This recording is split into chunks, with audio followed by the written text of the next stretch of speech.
Voltamos com o segundo bloco do nosso programa, A Cidade, na noite de hoje, recebendo os dois ex-vereadores de Nova Friburgo, Marcelo Verli e Cláudio Damião. Cláudio, a gente estava falando aqui a respeito dos debates dentro da Câmara Municipal e você destacou que realmente essa é a função do vereador. A função do vereador é debater. O Marcelo estava falando de quanto isso enriquece, feito de forma correta, o debate, a divergência, a conclusão de ideias.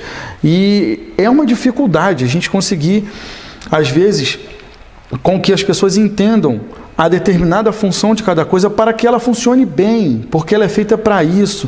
Se nós acreditarmos ou deixarmos que algumas pessoas acreditem na balela que é contada hoje ainda, de que o vereador pode fazer o que ele não pode fazer, o vereador vai construir quadra, o vereador vai fazer, ele não vai fazer, o vereador vai debater, vai legislar, vai fiscalizar, ele vai tentar, vai fazer requerimento de informação para o executivo, ele vai cobrar o que chegar até a ele.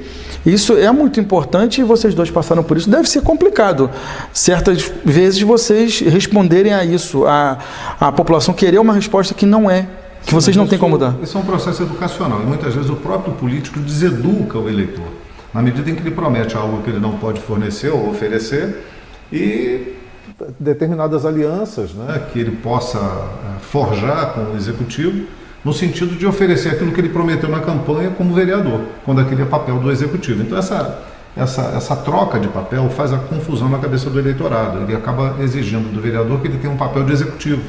Mas isso é o debate político que a gente tem que fomentar permanentemente. Por isso a importância na Câmara, né, Marcelo, da gente estar fazendo essa discussão, alertando as pessoas, orientando. E eu chamo a atenção para uma outra questão. As pessoas estão se afastando permanentemente dessa responsabilidade de atuar como cidadão na política. Não só como candidato, ele tem o direito de vir candidato, é importante que venha, mas atuar como cidadão. Nós não vamos mudar absolutamente nada se não houver participação e envolvimento. Essa cidade é nossa, é de todos nós. E ela não se resolve com omissão, ela se resolve com participação. Não votar é um ato de omissão. Depois não pode exigir soluções para algo que você deu as costas. Agora, quando você participa, é igual um time de futebol. Você tem lá os seus jogadores que você escolhe como prediletos, você faz torcida, você assiste e tal. Na política, na vida social, na vida pública, tem que ser assim também. O envolvimento do cidadão é que vai dar o resultado político necessário. Ele vai cobrar do vereador, ele vai saber qual o papel do vereador, ele vai forçar um pouco a barra em cima do prefeito, do secretariado. Eu entendo por aí. Por isso que dá para a gente dizer, isso baseado no que o Cláudio falou, a questão dos 50 mil votos quase que não foram às urnas nessa eleição do ano passado? A gente vive um tempo em que se oscila entre a revolta e a apatia, né? Por conta de tudo que a gente tem visto aí no cenário nacional, que acaba tendo uma repercussão muito grande, porque ocupa o noticiário o tempo todo. Então você tem pessoas que estão revoltadas e muitas vezes com atitudes até mesmo agressivas contra o processo político, e aqueles que meio que desconsideraram, já não se envolvem mais, e nenhum pilar, nenhum outro pilar são os ideais, né? O ideal é que você realmente, como o Cláudio falou, acho que essa analogia com o futebol é fantástica, porque se a gente torce para o Fluminense, para o Flamengo, para o Botafogo, para o Vasco, ou por qualquer outro time, numa situação que aquilo não está diretamente associado à nossa vida, mas a gente tem uma paixão, né, uma disposição, quanto mais na defesa da nossa comunidade, né, da nossa categoria, né, da nossa cidade, onde a gente cria nossos filhos, onde a gente tem, né, o trabalho que a gente desenvolve. Então eu acredito muito na educação política, na educação da cidadania. Não é à toa que nós criamos a Escola do Legislativo na legislatura passada. Tivemos algumas iniciativas que foram colocadas em prática e a gente espera que a atual legislatura possa deslanchar, porque é fundamental trazer informações de qualidade. A gente falava aqui no intervalo sobre a sociologia, sobre a filosofia, sobre temas que muitas vezes não são abordados. Eu mesmo não tive um aprofundamento quando fiz meu ensino médio ou mesmo na universidade. Estou estudando muito esse aspecto agora. Quando o Cláudio falava, por exemplo, sobre o político que faz aquela prestação de serviços direto, você tem uma discussão sobre o mandato imperativo e o mandato livre. O mandato imperativo, ele faz com que o detentor do mandato ele busque o atendimento da necessidade do eleitor, porque é uma via direta. Já o mandato livre tem por objetivo a discussão dos grandes temas que uma sociedade precisa, em termos de desenvolvimento, de educação, saúde, nas mais diversas áreas.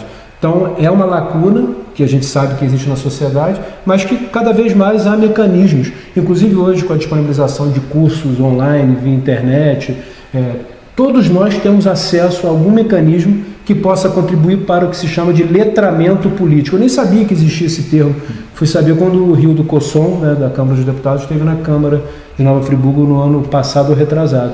Então é dessa forma, acho que aí é um papel importante, inclusive, dos líderes políticos. O Cláudio tem um papel importante nisso, eu tenho um papel importante, você como também um profissional da área de mídia, cada vez mais levar essa informação de qualidade para que a gente consiga construir uma política com P maiúsculo de melhor qualidade no nosso município. Dentro dessa importância da divulgação da política dentro do cenário da sociedade, eu tive aqui conversando com o presidente da casa, o atual presidente Alexandre Cruz, e ele falou muito de colocar em prática a Câmara Itinerante, e eu fiz questão de lembrar que isso foi do Cláudio Damião, essa lei de 2009, não foi? Uma iniciativa minha, a gente lutou muito para que ela acontecesse nos períodos em que nós estivemos lá, mas não aconteceu, e o Alexandre está conduzindo de uma forma bastante eficiente esse processo, né? Aproxima a Câmara das pessoas. Foi exatamente isso, eu fiz questão de lembrar na hora que o Alexandre colocou isso, porque realmente o Cláudio até colocou uma nota, saiu uma nota no jornal, não sei se você colocou, se puseram. Eu mandei uma nota, exato, elogiando, parabenizando. Saiu a nota no jornal, né? Porque isso é muito importante que a gente coloque, porque o que nós estamos falando aqui, o Cláudio já havia feito em 2009. Quer dizer, não estamos falando de uma coisa que tem que ser feita, uma coisa que você já tentou fazer, conseguiu fazer em 2009, não conseguiu implementar, mas conseguiu fazer. E algumas delas, inclusive também a hora livre na tribuna para a sociedade, né? O regimento interno agora mudou algumas coisas. A bem da verdade, a hora livre, a primeira iniciativa foi do vereador Valentim, que era o presidente da casa. Eu fiz modificações à lei para que ela pudesse ser mais ampla, permitisse que a sociedade participasse e não apenas alguns ex-detentores de poder. Mas a iniciativa primeira dele abriu essa porta. Né?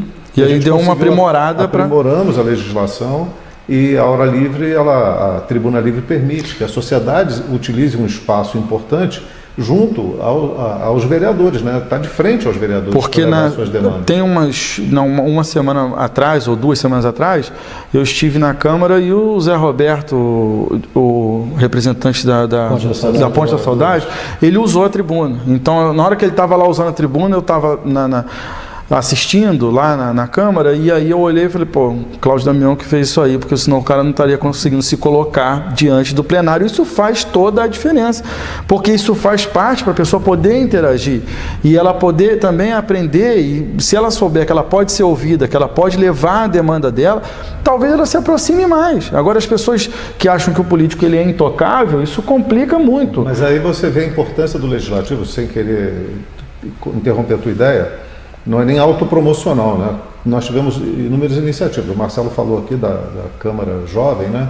Que é um exemplo de educação popular. Você está trazendo o jovem para entender como funciona o legislativo. Muitas vezes ele vai ensinar o pai, que é reativo à política, o quanto a política é importante. Sim. Ele, como jovem, ele tem uma escola pública, se não é de qualidade, a família deve participar e lutar para que ela seja de qualidade.